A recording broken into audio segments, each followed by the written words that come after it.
Hello à toi, c'est Kazan, content de te retrouver sur la chaîne. Eh bien voilà, c'était prévisible évidemment, le Mew Bubble de Destinée de Paldea se fait éteindre complètement. Alors évidemment, entre guillemets, hein, ça reste toujours une carte très chère, mais on est loin des 400-500 euros de l'envolée qu'a pu avoir cette carte, puisque à l'heure actuelle, on peut la trouver aux alentours de 270 euros.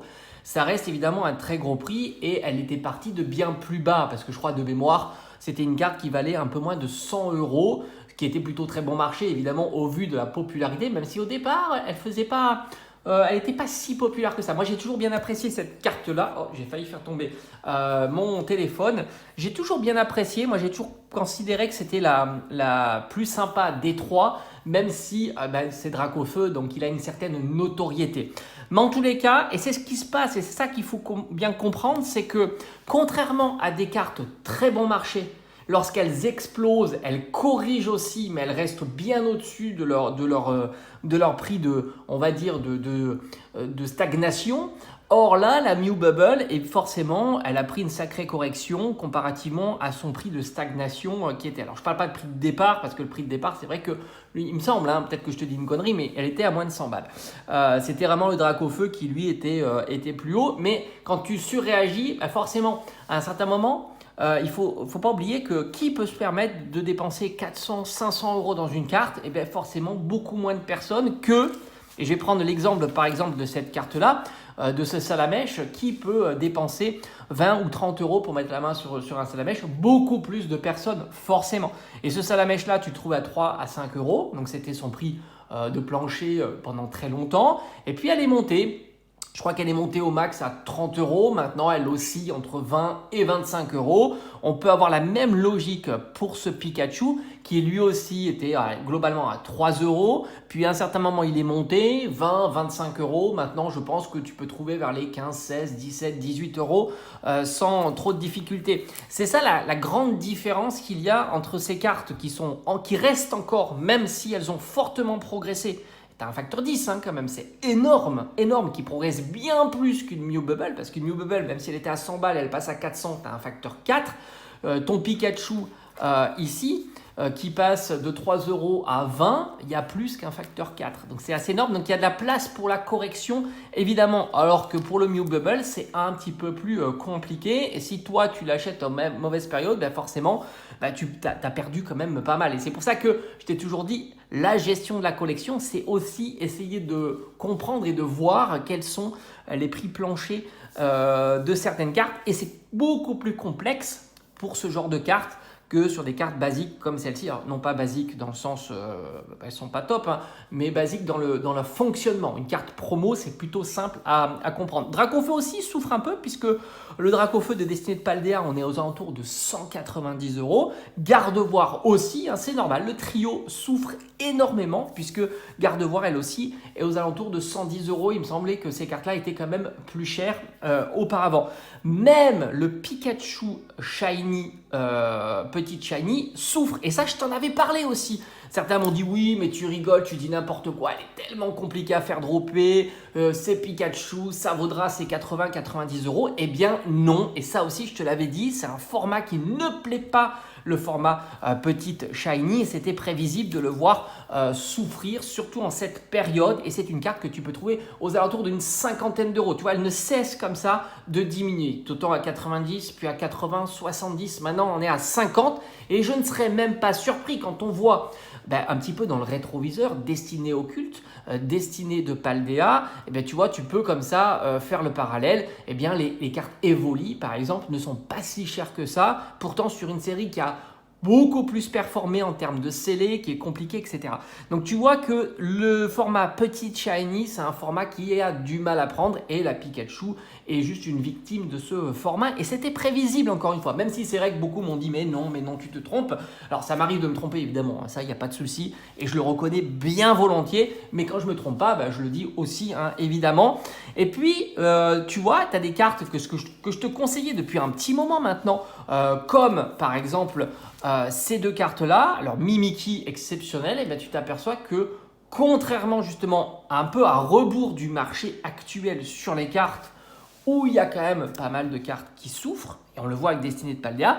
Alors, Destinée de Paldea, on peut aussi l'imaginer dans le sens où on risque d'avoir encore des restocks, ou même des nouveaux coffrets, parce qu'on attend. Alors, on a une petite hypothèse d'un grand coffret, un petit peu comme Eau Florissante ou celui de figurines avec 8.5. Donc, Destinée de Paldea, on serait pas surpris d'en revoir disponible dans les mois ou années à venir. C'est pas encore impossible. Et du coup, ça renforcera évidemment, parce que je suis persuadé qu'il y aura des ouvertures, surtout si tu peux l'avoir encore au prix retail, hein, Destinée de Paldea. C'est une série qui drop pas mal, petit shiny, full art shiny. Donc c'est pour ça qu'on peut imaginer en tous les cas que ça suscite de l'intérêt. Et par conséquent, si c'est ouvert, eh bien, ça rajoutera des cartes sur le marché. Et par conséquent, on va voir évidemment une pression à la baisse sur ces cartes-là. Mais attention, je n'imagine pas que les Mew Bubble, Dracofeu, Gardevoir, voire même le Pikachu, à un certain moment, vont repartir à la hausse. Encore une fois, je te le dis, je ne serais pas surpris. Mais en même temps, là, le Mew, ça serait intéressant de le suivre, de voir quel pourrait être justement son point bas, son repoint bas, son deuxième point bas, hein, si on devait le suivre. Je ne m'étais pas spécialement intéressé parce qu'en termes de budget, je priorise toujours la quantité et la qualité plutôt que la qualité simple. C'est-à-dire que pour moi, je préfère mettre, alors ça dépend, ça peut m'arriver aussi de mettre 100 € dans une carte, mais une vintage, je l'ai toujours dit, il n'y a pas eu de souci, mais ça m'arrive quand même que très très peu. Sinon, si je mets 100 € en budget, je préfère récupérer 10, 20 AR pour compléter ma collection d'AR parce que je trouve ça très satisfaisant. Et en plus, tu risques plus facilement de louper le train sur les AR que de louper le train sur une grosse carte, comme tu peux le voir avec le Mew, puisque le Mew là est monté, il est redescendu et on risque de voir ces swings là assez régulièrement. C'est pour ça que pour l'instant, sur tout ce qui est BWR, MUR, il faut mieux être passif, attendre, observer pour être sûr de ne pas se planter, pour ne pas payer la carte 2-3 fois plus cher. Donc pour revenir à ce Mimikyu, alors le TB, c'est pas impossible qu'elle revienne encore une fois. C'est pas impossible. Du coup, là, cette carte-là se fait de plus en plus rare au prix de 2 €. On est plutôt vers les 5, peut-être même les 10 €. Ça peut aller assez vite.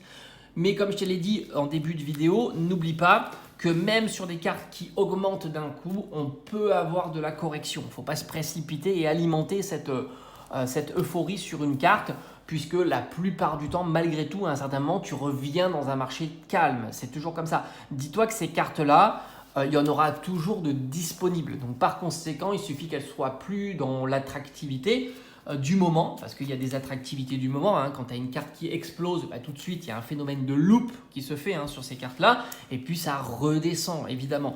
Donc je pense que la Mimikyu, alors on va voir jusqu'à combien elle va monter pour pouvoir la voir, imaginer sa redescente. Et après, on peut essayer d'anticiper, c'est ce que j'aime vraiment faire.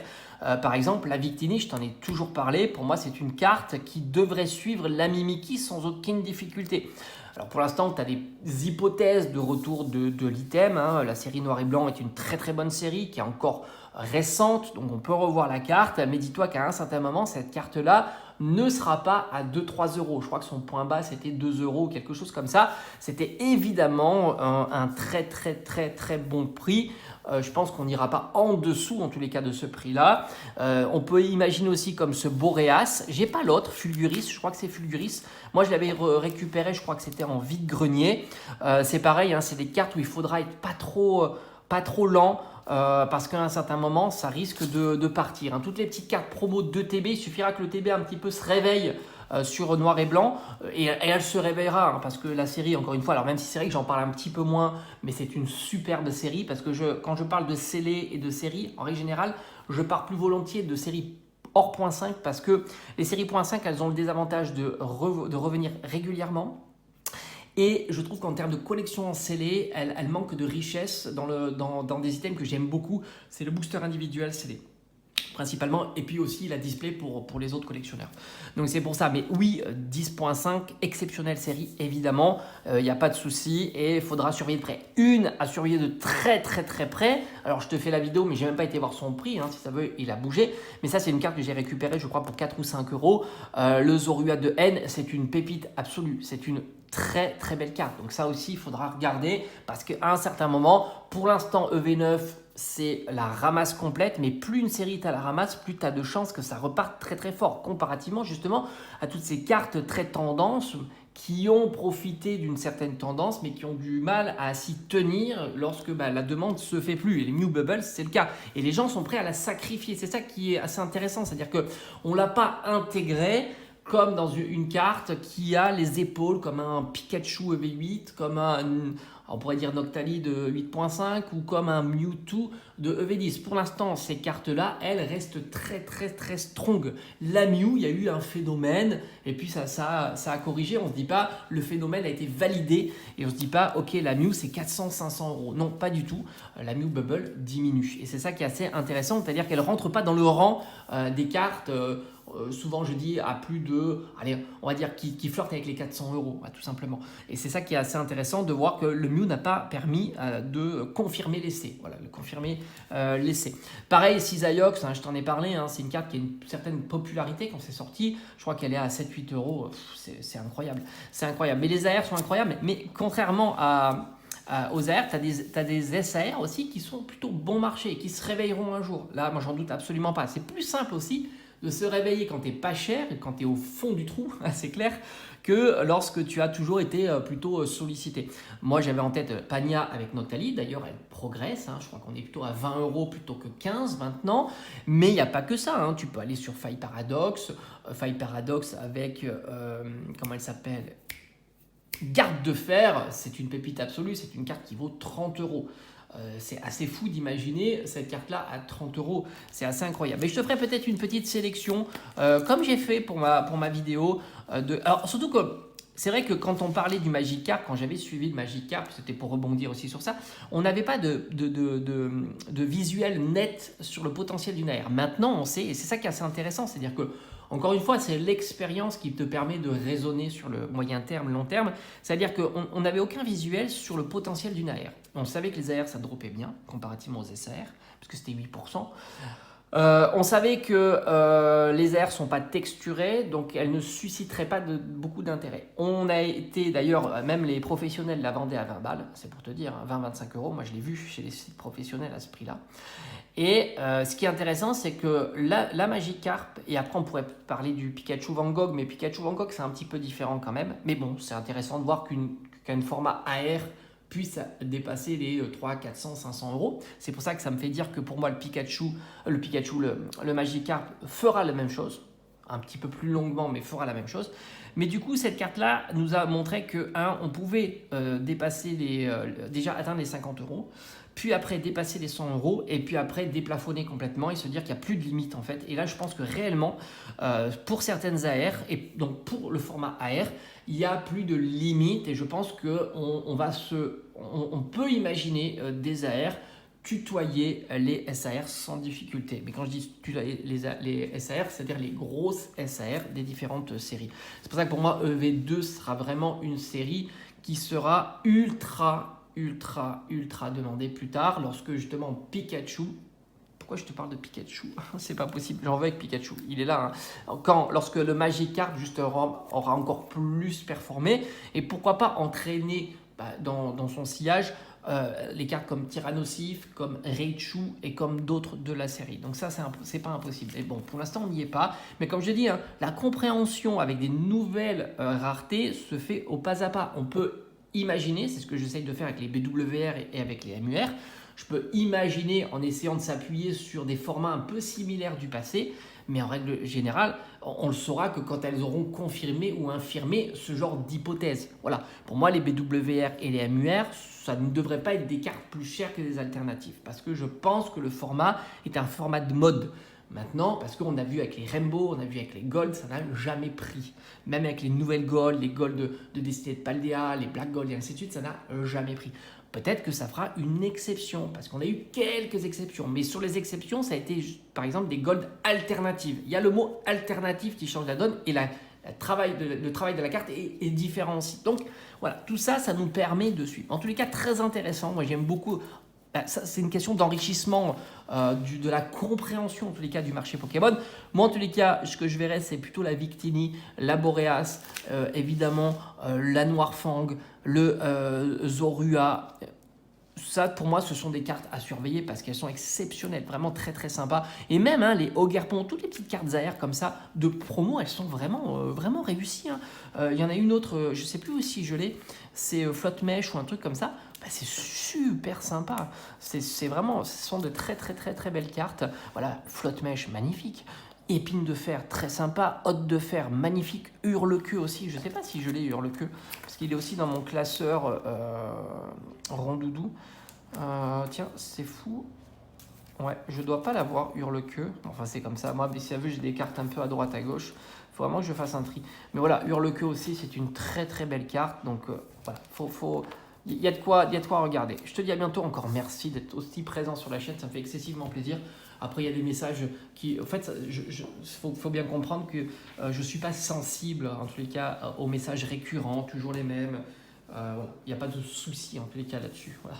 Certains peuvent penser que c'est dur. Pour moi, non, il n'y a pas de problème. Il n'y a pas de problème. Allez, je vous dis à bientôt sur la chaîne. Et puis ça aussi, c'est une pépite. Bah oui, ça vaut 1 balle. 1 balle. N'oublie pas.